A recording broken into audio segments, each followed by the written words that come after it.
Hello guys, welcome back to my channel, Jubal's Car Vlogs. For today's video, we will review this Toyota Yaris Cross 2024.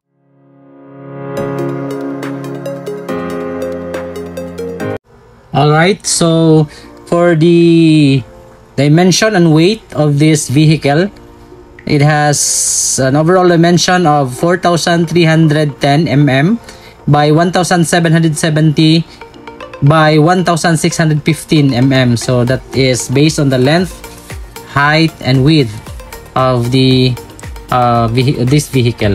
So it has a seating capacity of 5, and then yung engine po niya is 4-cylinder inline 16 valve dual BVTi. So 1.5 po yung engine displacement nito. It has 106 maximum output and the maximum torque of 138, and gasoline type and fuel capacity is 42 liters. Yung transmission is naka CVT, and smart entry, naka push start. Meron siyang tatlong drive mode: eco, normal, and power mode. So for the chassis, front brake, rear brake, ventilated disc, yung ano niya, yung likod niya is solid disc. And then tires niya is 18-inch alloy machine cut. For the front fascia, parang meron siyang similarity, para sa akin lang ha, parang may similarity siya doon sa Toyota Corolla Cross. So dito sa headlight, naka-LED, may DRL yan. Meron yung sensor at saka yung fog light, naka-LED din. So of course white yung color. So ito yung front fascia niya. Yung Toyota logo, emblem is parang nakabaon. Meron ding sensor dito sa other side ng fog light.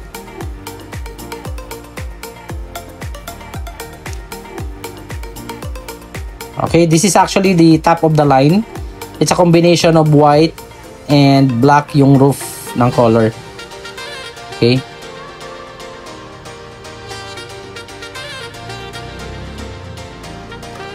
What's the good thing of then din sa white color, which is nagustuhan ko din kasi hindi talaga masyadong mabilis makikita yung dumi niya.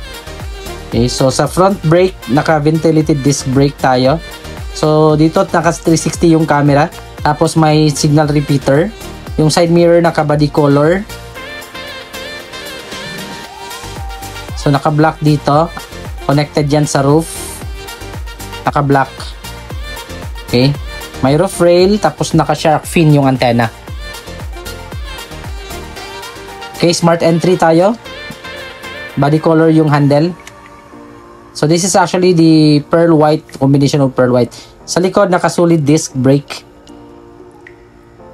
So parang may fender dito, connected dito sa side and doon sa front. So what's the good thing about this Yaris Cross? Is since medyo subcompact kasi siya, so may spoiler din dito, mas madali siyang mahanapan ng parking area o parking slot, which is very so naka-LED yung light dito sa likod, tapos may Yaris Cross na emblem dito, tapos dito may sensor, dalawang sensor sa likod, and then yung rear camera.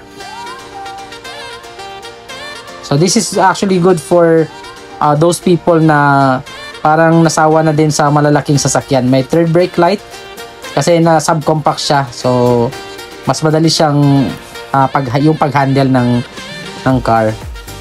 Pero depende pa din yan, no, sa driver at saka sa gagamit ng sasakyan, kasi iba-iba naman yung perspective natin based on the usage ng sasakyan, no. So dito tayo sa driver side, naka leather yung sidings, all power yung windows, tapos yung control ng windows, parang may accent dito na piano finish na black, then may handle, may cup holders dito, tapos electronic yung seat adjustment. Okay, naka leather of course, no, yung upuan niya, which is very excellent, no, para sa akin lang, no, very excellent yung quality ng leather. Dito din sa dashboard na may part na leather, tapos may mga buttons dito, mga controls, different functionalities. Mayroong traction control and other controls. Okay, may speaker dito, tweeter. Pasok tayo dito sa driver side. So sa manubela, meron ding mga controls dito, which is I believe this is more common to other vehicle also, especially for the mid unit and the top of the line. So yung manubela is naka leather wrap, tapos may white stitching. So by the way, in terms of safety and security, it has Toyota Safety Sense. We also have pre-collision system, automatic high beam, lane tracing assist, lane keeping assist, adaptive cruise control, no? Tapos meron din dito mga controls, no? Merong ano dito, 220 na socket. Okay. So the shifter, yan yung electronic parking brake at saka auto hold. So merong cup holders dito, malalaking cup holders. Tapos yung center console naka leather, then medyo malalim din yung storage box. Naka LED yung mga ilaw dito.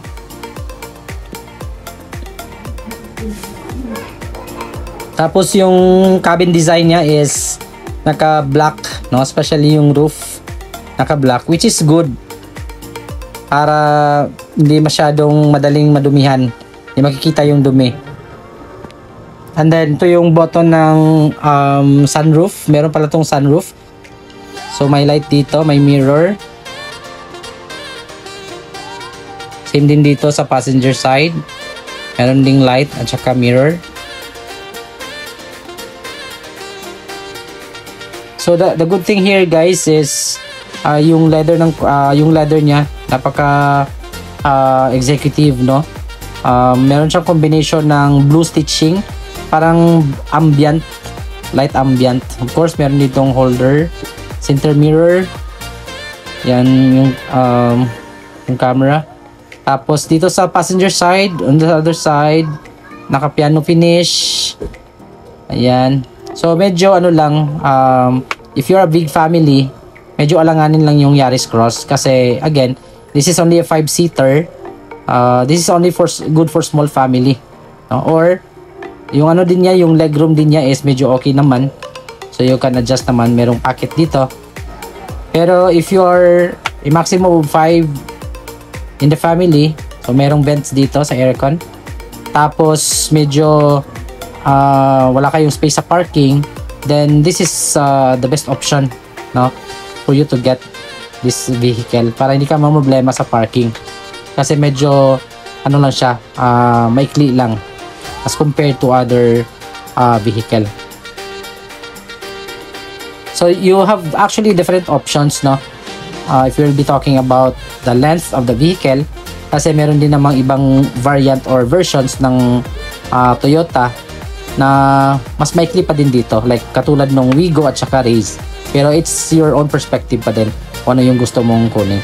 So meron tayong center console dito, may dalawang cup holders. Dito sa likod, medyo maliit lang yung ano, yung storage. So dito sa likod, merong third brake light. Tapos titingnan, merong rear camera. Titingnan natin naka-automatic yan. Okay. Yung tailgate. Alright. So dito sa likod, medyo okay naman yung space. Pero I think if meron ka talagang mga malalaking bagahe, like yung mga malalaking maleta, medyo mahihirapan talaga dito, no? So meron ditong mga lagayan ng tools. Pasensya na sa camera natin, hindi masyadong maganda yung kuha ng camera, pero merong lalagay ng tools, no? So the perspective of the cabin, the back portion, so very executive look, no? Futuristic yung look, especially yung dashboard. At saka yung upuan niya, very comfortable upuan. So medyo malambot siya. And then since naka leather, then very comfortable. Okay. So may handle dito, close natin yung automatic na tailgate. Ayan. So, Toyota Yaris Cross hybrid electric vehicle. Okay, so same din dito sa other side. Dito tayo sa passenger side.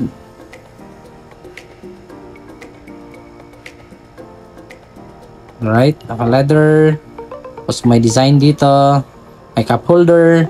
Tapos meron ditong SRS na airbag. So this is actually the top of the line. So meron ditong airbag din sa passenger side. Okay. Tapos sa driver side, naka-electronic pa din yung, naka-manual, no?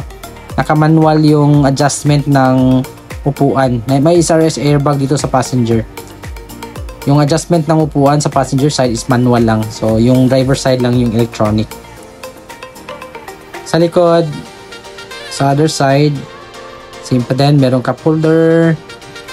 Yan, piano finish, chrome, accent. So sometimes, especially if nasanay ka na sa mga malalaking sasakyan, you'll be opting for this kind of vehicle, no? Yung maliliit lang. Kasi mas madali talaga siyang i-park, no? And mas madali siyang i-maneuver. For booking, test drive, and reservation, you can contact Miss Florence Quijano, Toyota Marketing Professional, with her contact number shown here. Yung price pala nito is 1,598,000 pesos for cash. And for the down payment, 162,000. 24 months, you have 71,914. 36 months, 50,598. 48 months, 40,006 pesos. Or 60 months, 33,776. Thank you guys for watching and see you in the next video. Bye, God bless.